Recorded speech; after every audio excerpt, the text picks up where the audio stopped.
बिस्मिल्लाहिर्रहमानिर्रहीम। अस्सलाम वालेकुम डियर स्टूडेंट्स। आज हमारा लेक्चर नंबर 22 है।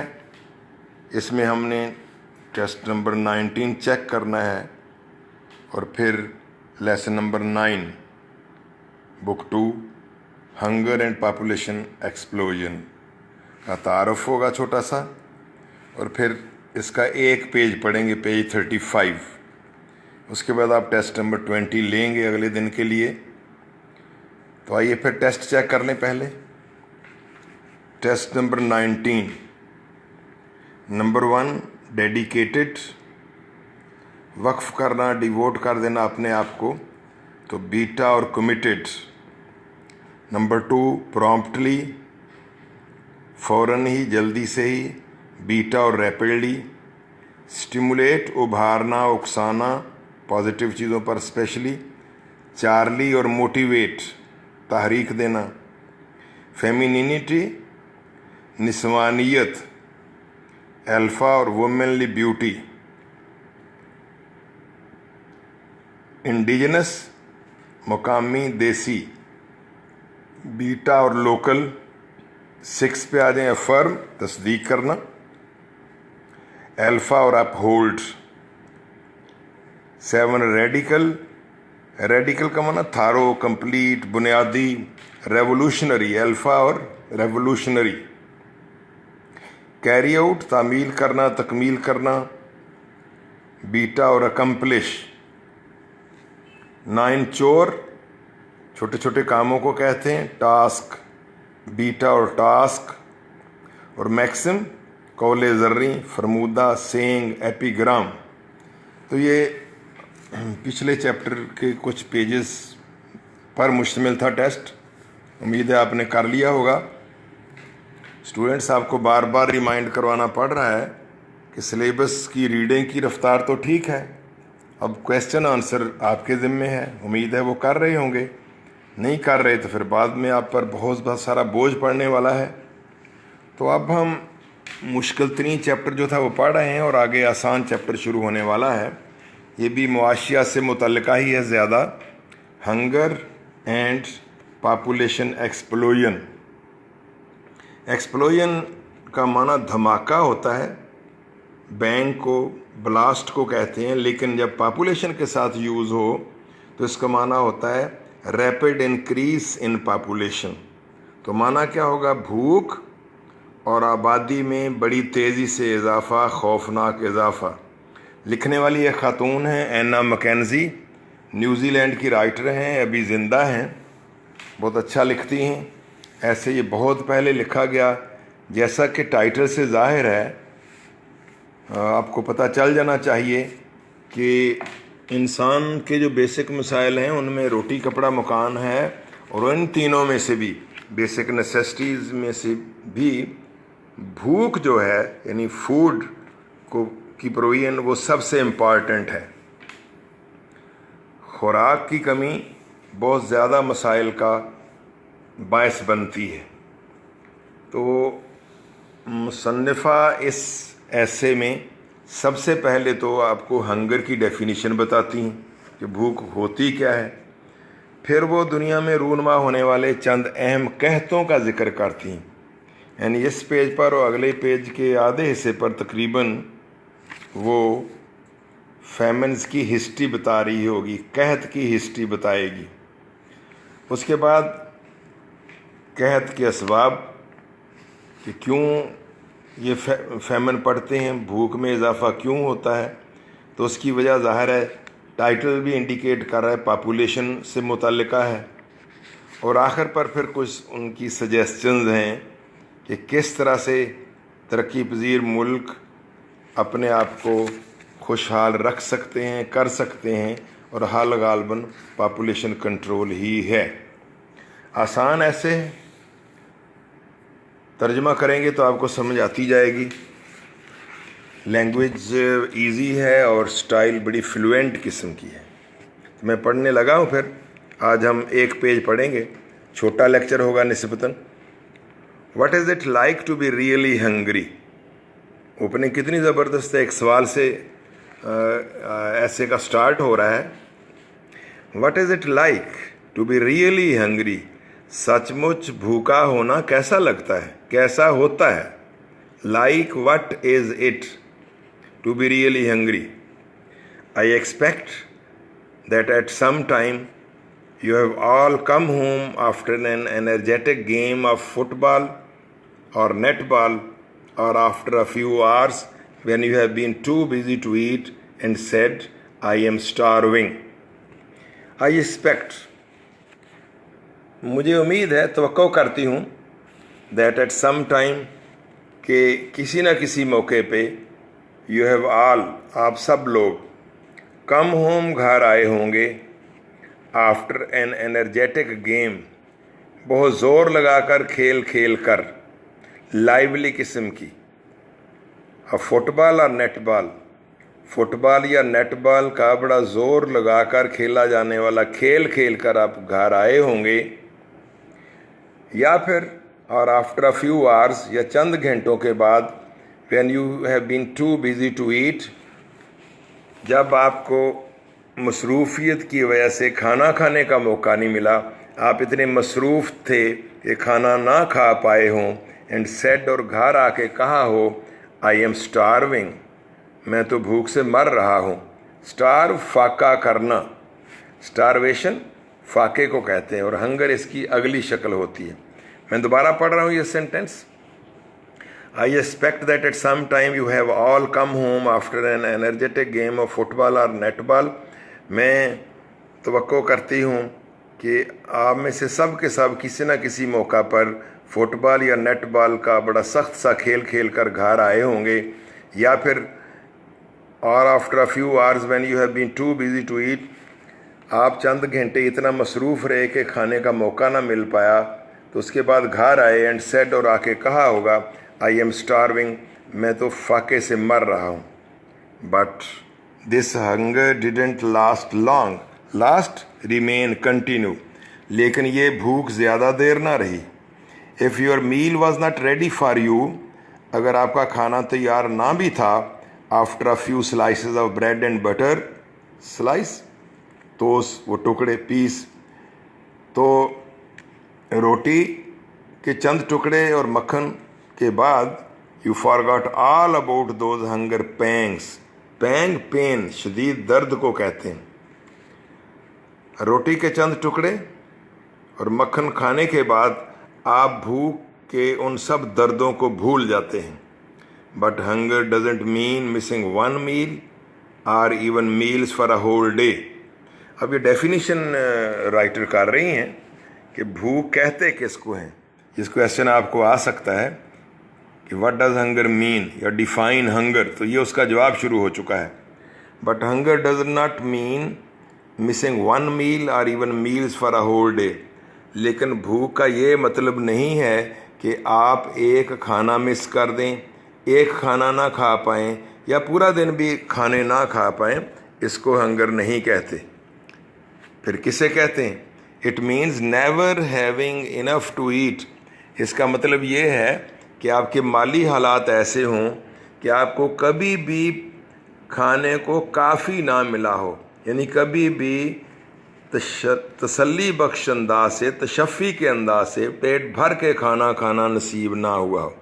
इट मीन्स, इसका ये मतलब है, when you have had something to eat, जब आपको कुछ खाने को मिला। तो यहाँ से बच्चों फिर एक लाइन मिस हो गई हुई है, वो आप लिख लेंगे। तो स्टूडेंट्स, इस एडिशन में लाइन मिस हो गई है, वो आप आराम से साइड पे कहीं लेफ़्ट हैंड पे काफ़ी जगह है, पेज 34 पे, वहाँ लिख लें, ऊपर कहीं हाशी में लिख लें।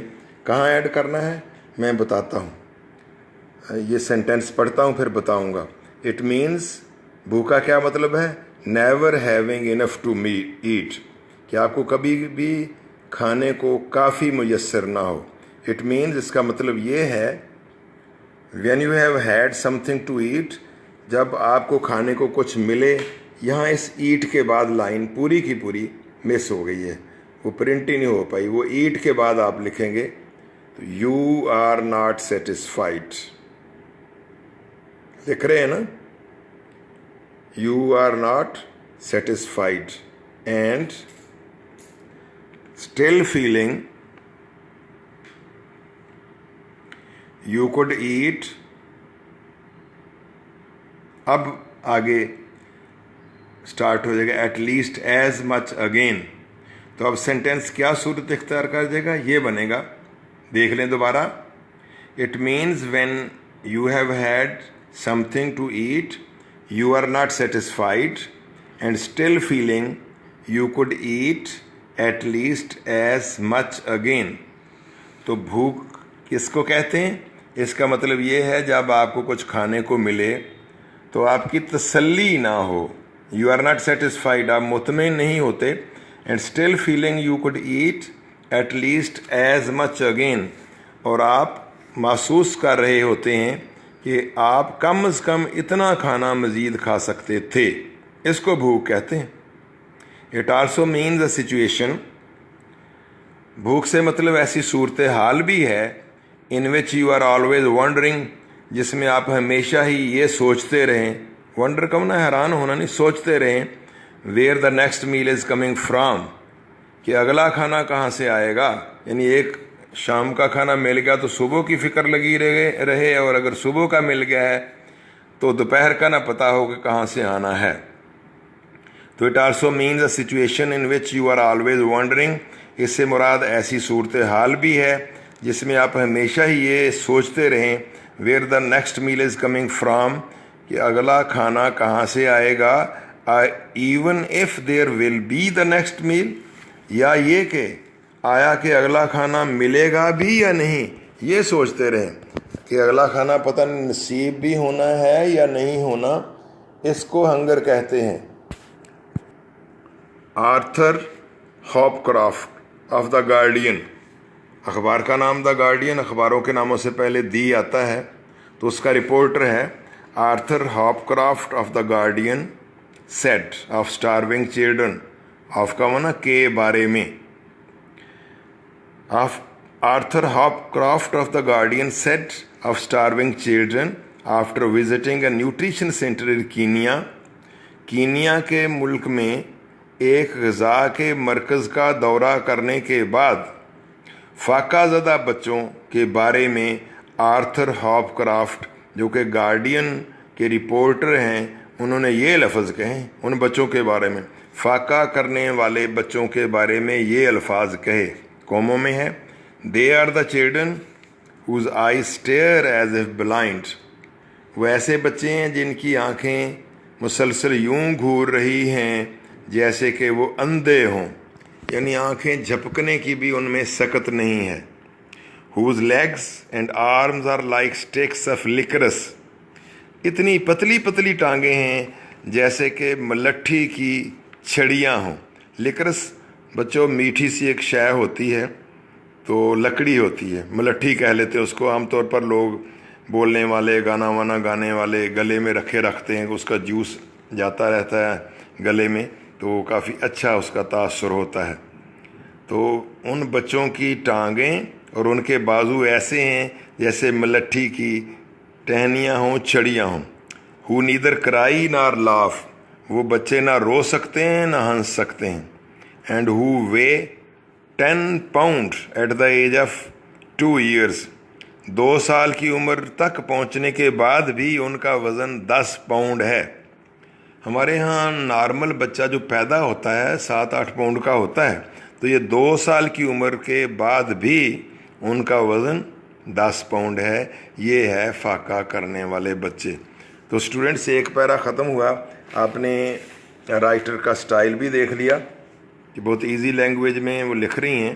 तो क्या हुआ इस पैरे में, क्या बताया गया है कि भूख किसे कहते हैं, और फिर एक हवाला दिया गया कीनिया के एक न्यूट्रिशन सेंटर में बच्चों की क्या हालत है।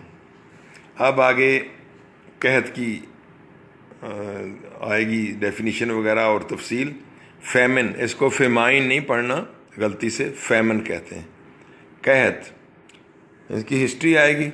Famine has been a problem since the beginning of time, तो कहत वक्त के आगाज़ से लेकर एक मसला बना रहा है। The early hunter suffered grave shortages during the winter months, शुरू में इंसान के इर्तिका का जिक्र होने वाला है कि इंसान आपको पता ही है पत्ते वत्ते खाया करता था, बाद में वो शिकार करने लगा, गारों में रहता था। तो सर्दियों के मौसमों में शिकार भी कहीं चले जाते थे, छुप जाते थे, तो शिकारी को कुछ खाने पीने को नहीं मिलता था, इसलिए बर्फ़ पड़ती थी ना, इसलिए the early hunter suffered grave shortages. Grave serious, तो इब्तदाई शिकारी को बड़ी संजीदा शॉर्टेजेस कमी किल्लत का सामना करना पड़ता था। सफ़र पता ना बर्दाश्त करना, वैसे मुबतला होना हो तो फिर सफ़र फ़राम होता है, अगर सफ़र के बाद फ़राम ना आए तो बर्दाश्त करना। ड्यूरिंग द विंटर मंथ्स, सर्दियों के महीने में वो इब्तदाई इंसान जो शिकार करके अपना पेट भी पालता था, अपने बीवी बच्चों का पेट पालता था, उसको सर्द मौसमों में बर्फ़बारी के अयाम में खुराक की शदीद कमी का सामना करना पड़ता था। And quite often these were serious enough to mean starvation for him and his family. और ये जो शार्टेजेस हैं, ये जो कमियां हैं, अक्सर औक़ात इतनी संगीन सूरत इख्तियार कर जाती थी, सीरियस इनफ, इतनी संगीन हो जाती थी, to mean starvation for him and his family, जिसका मतलब होता था कि उसको और उसके ख़ानदान को फाका करना पड़ेगा। One of the first records of famine was carved in granite by an Egyptian pharaoh। फेरो फ़िरौन को कहते हैं, इजिप्शियन, मैं उलट चल रहा हूँ, मिस्री, मिस्र के जो बादशाह थे वो फ़िरौन कहलाते थे। और आपको पता है फ़राइन मिस्र, इनकी उधर पिरामिड्स भी हैं, इजिप्शियन मम्मीज़ भी हैं, और वो फ़िरौन भी जो हज़रत मूसा वाला है वो भी, अब तो उसकी शक्ल भी दिखा दी गई है, तो वही महफूज है, लेकिन बड़े बड़े फ़िरौनों की बड़ी बड़ी कब्रें बनाई हुई हैं। तो मिस्र के एक फ़िरौन ने, मिस्र के एक बादशाह ने, ग्रेनाइट पत्थर का नाम है, पत्थर में कार्व खोद कर लिखना, इनस्क्राइब। अब मैं दोबारा पढ़ने लगा हूँ। One of the first records of famine was carved in granite by an Egyptian pharaoh। तो कहत के रिकॉर्डों में से एक पहला रिकॉर्ड जो हमें मिलता है वो मिस्र के एक बादशाह, मिस्र के एक फ़िरौन ने ग्रेनाइट नामी पत्थर पर खोद कर लिखा है, वो हमें मिलता है आसार कदीमा में।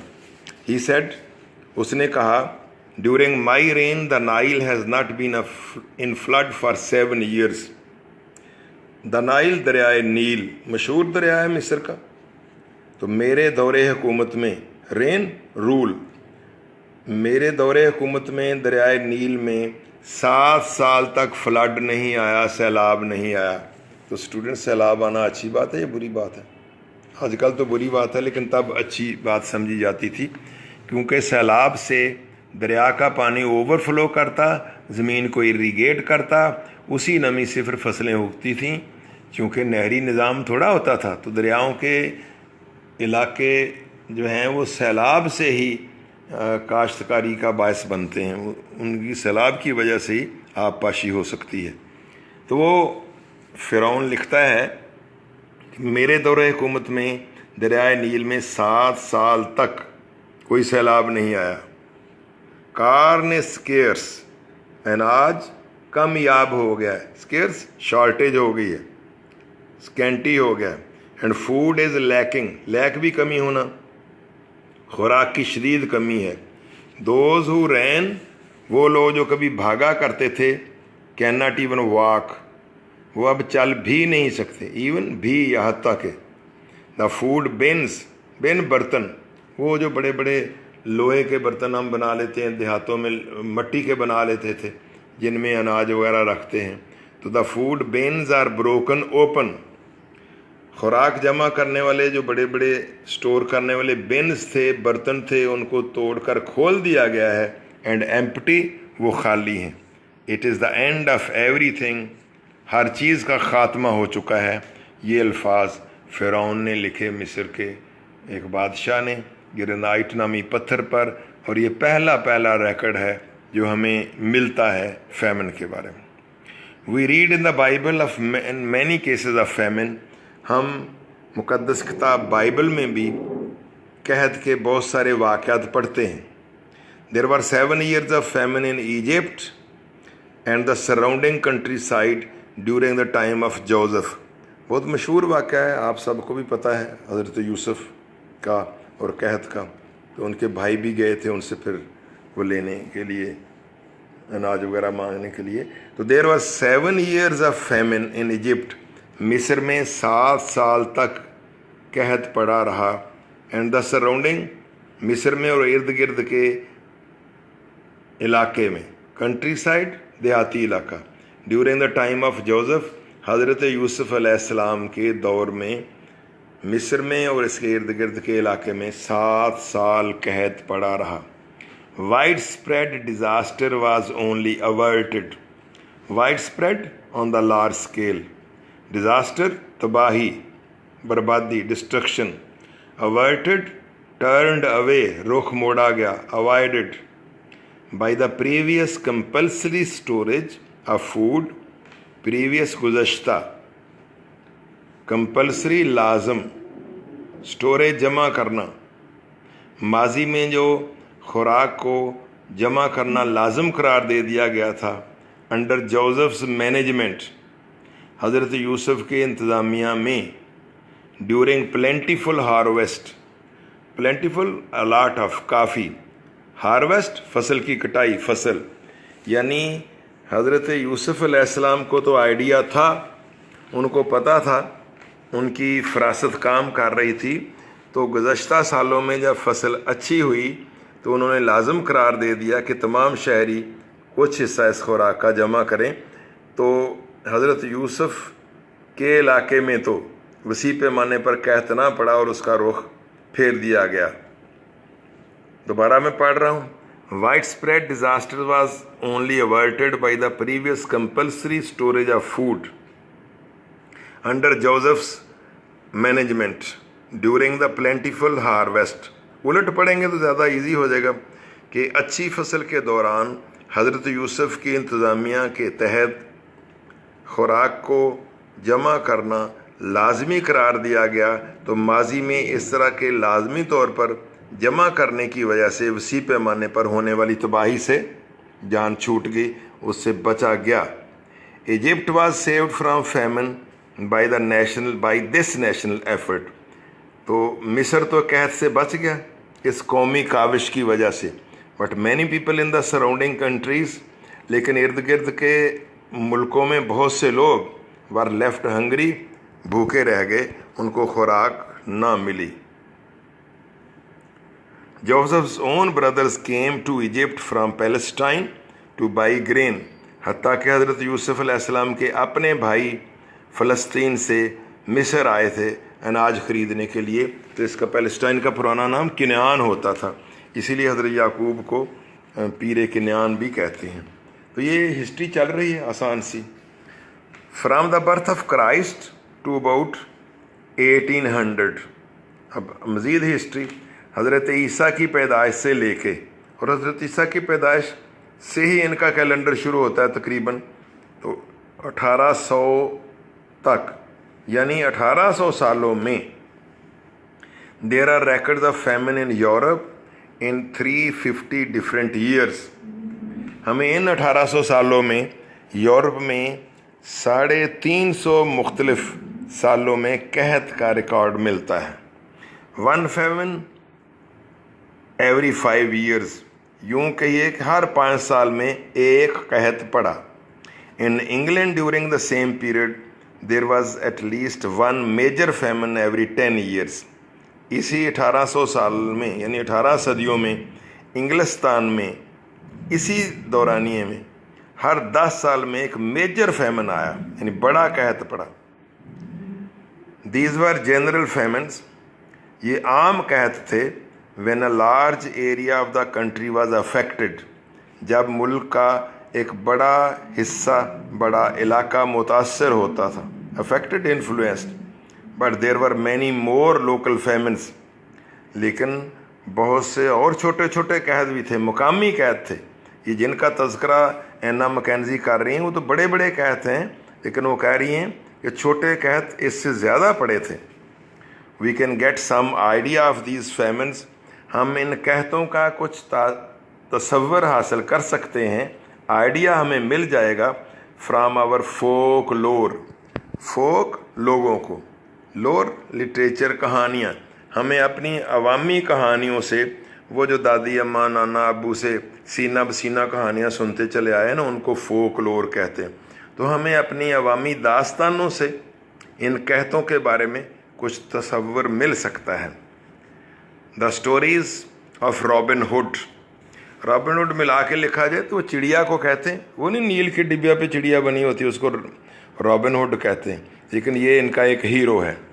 तो रॉबिन हुड की कहानियाँ ऑफन इन्वॉल्व, अक्सर उनमें क्या शामिल होता है, लोकल फूड शॉर्टेजेस, कि मुकामी तौर पर खुराक कम हो गई, with robin helping with transport of food, और हीरो क्या करता है robin, helping with transport of food, मदद कर रहा होता है कि एक जगह से दूसरी जगह खुराक ले जाए, ट्रांसपोर्ट कैरी कन्वे, एक जगह से दूसरी जगह लेके जाना।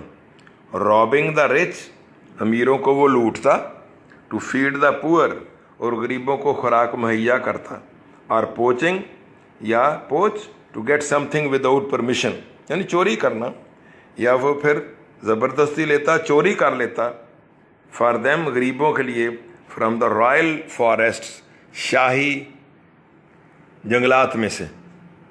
स्टूडेंट्स देखो अब उनकी हिस्ट्री, यूरोप में क्या हो रहा है, उनके हीरो जो है ये भी बहादुरी है कि वो अमीरों को लूट कर या उनका चोरी करके गरीबों को बांट दें।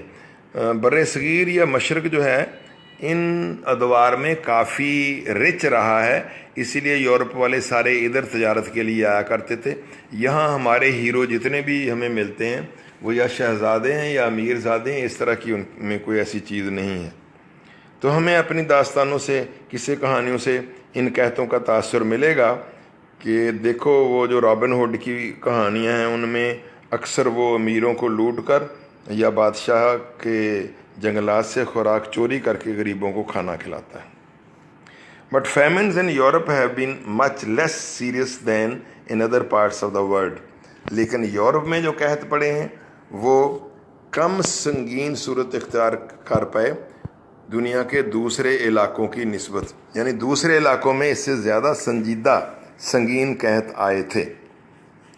चाइना, थोड़ा सा बच्चों पढ़ेंगे अगले पेज पर भी, China had 90 major famines in 1 century, अंदाज़ा करें एक ही सदी में चीन में 90 बड़े बड़े कहत आए। 9.5 मिलियन, 9.5 मिलियन कितने हो गए भला, 1 मिलियन 10 लाख का होता है, तो 95 लाख लोग, 9.5 million people perished in a single famine, तो 95 लाख लोग एक ही कहत में मारे गए, पेरिश्ड तबाह हो गए। Which swept north China in last century, जो पिछली सदी में चीन पर बह गया, यानी चीन को बहा के ले गया। स्वेप्ट का मतलब स्वीप, बहा के ले जाना। द रशियन फेमिन इन 1921-22, अगला कहत रूस में आया 1921-22 में, केल्ड सेवरल मिलियन पीपल, उसने भी कई मिलियन लोगों को मार डाला। 10 million died in the great famine of Bengal in 1969-70, तो 1 करोड़ बंदा मारा गया 1969-70 में बंगाल के कहत में, अभी वो मशरक़ी पाकिस्तान था। एज रिसेंटली एज 1942, रिसेंटली हाल ही में 1942 में इन बॉम्बे जो आजकल मुंबई कहलाता है, तो बॉम्बे में 1 million starved to death when the rice crop failed, जब चावल की फसल नाकाम हुई, ख़राब हो गई, कामयाब ना हुई, तो तकरीबन 1 मिलियन स्टार्व्ड, 10 लाख लोग मारे गए थे। इन इंडिया इन 1964-65, तो इन 2 सालों में हिंदुस्तान में 64-65 में there was the worst famine of the century, सदी का बदतरीन कहत पड़ा था।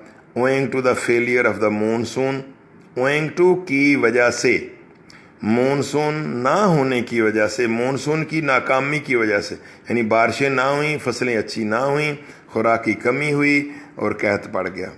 And many countries gave aids on a large scale and try to help, और बहुत से मुल्कों ने वसी पैमाने पर मदद दी, एड मदद, और ट्राई टू हेल्प, इनको इस मुसीबत से बचाने की कोशिश की। हाउएवर ताहम imported food could not solve the problem. दरामद शुदा खुराक मसला हल ना कर सकी। इम्पोर्ट मुल्क के अंदर लाना और एक्सपोर्ट बाहर करना। Even if there had been enough availability, अगर खाना काफ़ी मुयसर हो भी गया, यानी दूसरे मुल्कों ने बहुत ज़्यादा खुराक भेज भी दी, अवेलेबिलिटी दस्तियाबी मुयसर होना, मसलन जहाज़ भर भर के कराची भेज दिए, तो एक और प्रॉब्लम आ गया। वो क्या था, वो आगे आ रहा। The ports could not cope with all the ships bringing the cargoes.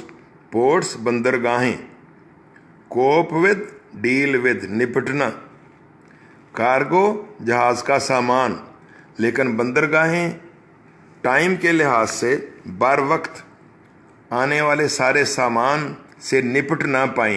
यानी अगर कहीं चाचड़ा में कैद पड़ा है, खानपुर में पड़ा, तो कराची से यहाँ आने में लोग मर गए, वो सामान नहीं ला पाए ना, टाइम पे नहीं ला पाए। ये माना है कि खा अगर आने वाली मदद काफ़ी भी थी, खुराक मुहैया भी थी, तो बंदरगाहें लाने वाले सामान लाने वाले जहाज़ों से निपट ना पाई। And transport problems were so great, और नकलो हमल के मसाइल इतने ज़्यादा थे, that food could not have been distributed, कि खुराक तकसीम ना की जा सकी, खाना तकसीम ना किया जा सका, to many of the isolated and hardest hit areas. बहुत से जो अलग थलग थे, आइसोलेटेड दूर दराज के, फार ऑफ डिटैच्ड, हार्डेस्ट हिट जिन पर कैद का सबसे ज़्यादा हमला हुआ था। तो खुराक उन इलाकों में तकसीम ना की जा सकी जो दूर दराज अलग थलग थे और जिन पर कैद का सबसे ज़्यादा हमला हुआ था। अ ईयर लेटर, एक साल बाद, India still faced an even worse threat of famine. Hindustan को इससे भी बदतर कैद के ख़तरे का सामना करना पड़ा। स्टूडेंट्स, आज इतना ही काफ़ी है, ये चलता रहेगा। अब आगे वो फैमिन की हिस्ट्री तो हो गई है, अब उसके असबाब बताएंगे कि क्यों होते हैं। आप भी गौर करें, सिंपल सा जवाब होगा कि बंदे बढ़ते जाएं और खुराक कम हो। खुराक क्यों कम होती है ये बताया जाएगा, और बंदे क्यों बढ़ते हैं, आबादी क्यों बढ़ती है ये बताया जाएगा। गुड लक स्टूडेंट्स, अस्सलाम वालेकुम रहमतुल्लाह।